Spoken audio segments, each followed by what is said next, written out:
संस्कारों के अनुसार उसको विदा करते थे।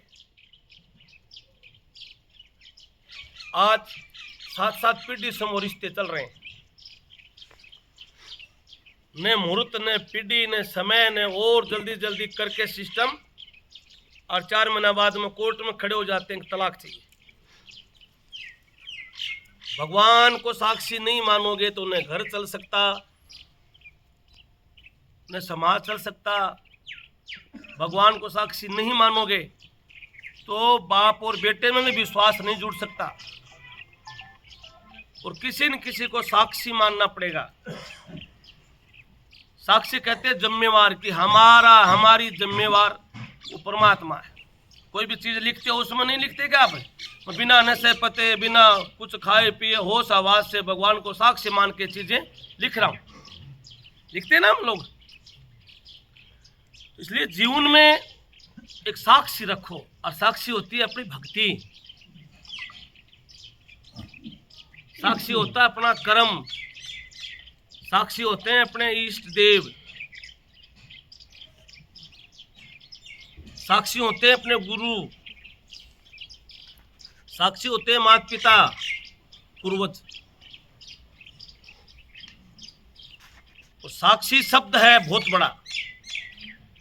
आप कोई गलती करते हैं और आपके पिता और दादा अच्छे हैं, परिवार कहेगा, पड़ोसी कहेंगे भाई इस परिवार की तो मैं साक्षी भरता हूं, किस लिए? अच्छे परिवार का है, इसके दादा और पिताजी बड़े अच्छे हैं, तो साक्षी पड़ोसी भी भर देता है। इस प्रकार भगवान भी भगत की साक्षी भरता है, भक्तों में विश्वास के साथ। जय भगवान भी भगत की साक्षी भरता है। वो विद्या ग्रहण करे, चाहे वो नौकरी पर जाए, चाहे वो बिजनेस करे, चाहे किसी काम पर बैठे, और भगवान को याद करके बैठे, तो भगवान साक्षी भरता है कि तेरे को डूबने नहीं दूंगा, तेरा घर चलवाऊंगा, क्योंकि हम उसके समर्पित हैं। जैसे उदाहरण के रूप में मैंने बताया था ना, आपके पिता और दादा के जो अच्छे कर्म से उससे आपकी साक्षी परिवार कोई भर रहा है दूसरा, इस प्रकार आपके अच्छे काम से भगवान भी आपकी साक्षी भरता है। और भगवान साक्षी भरता है तो भूत प्रेत क्यों बढ़ेंगे, देवता ही बढ़ेंगे। 33 करोड़ देव देवता है, 33 करोड़, तो उनके चेले भी होंगे थोड़े बहुत हैं, और हम कितने 150 करोड़। 33 करोड़ में कम से कम एक देवता 5 आदमी की तो रुखाड़ी कर ही सकता है। वजह से आप अपने घर के एक हैं, आप अपने 5 बच्चों के माँ बाप की रुखाड़ी नहीं कर सकते क्या? करते हैं ना। तो 33 करोड़ में देख लो 150 करोड़, 33 करोड़ में देख लो 5-5 6 जुड़ते होंगे शायद, रख ही सकते हैं ना।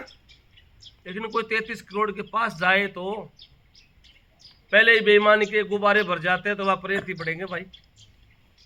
इसलिए भगवान को साक्षी मानो अच्छे काम करने के लिए, और ये डोरा जंतरों के चक्कर में मत पड़ा करो, अंधविश्वास में नहीं पड़ना।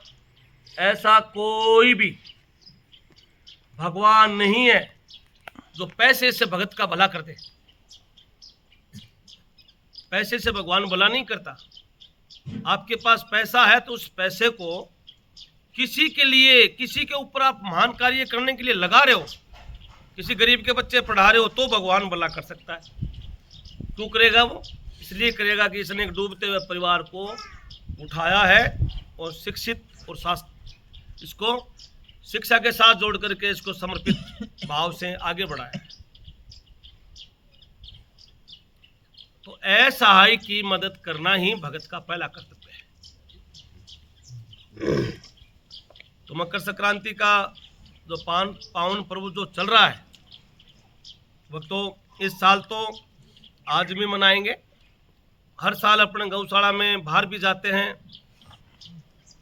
कुछ गौशाला में प्रोग्राम है, कल रख लिया लोगों ने, कुछ लोगों ने रात्रि का रख लिया। 2:40 पर मकर संक्रांति लग रही है बता रहे, तो कीर्तन का प्रोग्राम रख लिया।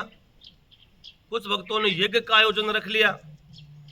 तो जो बाहर जाने का प्रोग्राम है गौशाला में, वो तो रखेंगे अपन 2-3-4 जगह जाएंगे कल।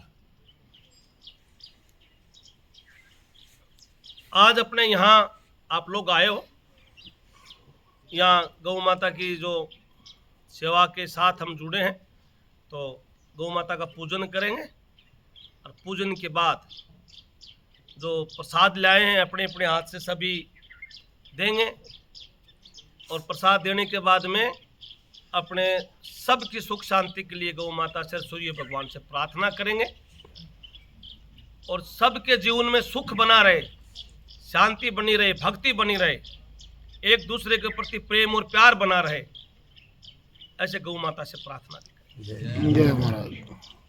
गो तारनी, गो इंद्रियों को कहते हैं।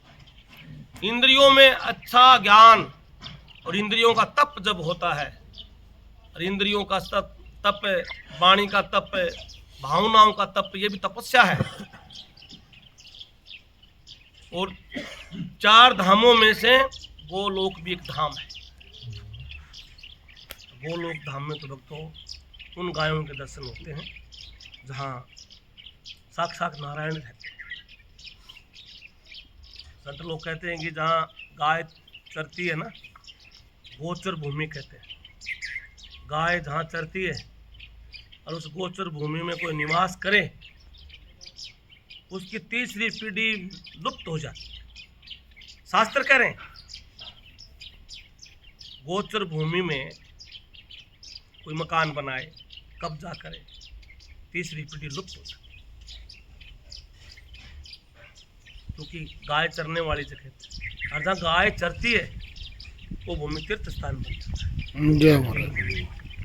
अपने घरों में भी गाय रखते हैं, जिसको गौर कहते थे।